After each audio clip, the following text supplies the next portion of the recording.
Bermulanya PRN Sabah ke-17, 73 kursi, 596 calon, dan ini antara storyline besar yang semua orang akan perhatikan.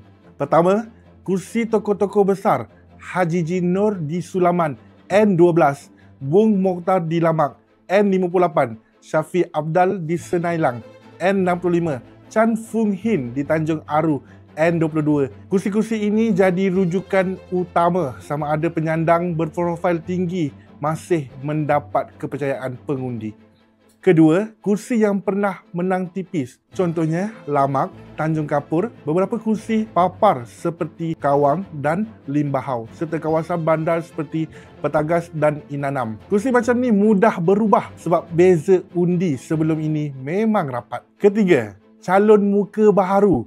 Daripada calon profesional, aktivis komuniti sampai anak muda. Ramai turun buat pertama kali tahun ini. Kita nak lihat sama ada muka baharu di kursi seperti Inanam, Kukusan, Karambunai atau Tanjung Papat mampu beri cabaran kepada penyandang lama. Keempat, kursi yang selalu ada kejutan. Sabah memang terkenal dengan kursi swing macam Moyok, Kepayan, Pitas, Sugut, Bongawan dan Pantai Dalit. Bila tandingan 5, 6 sampai 10 penjuru, apa saja boleh jadi.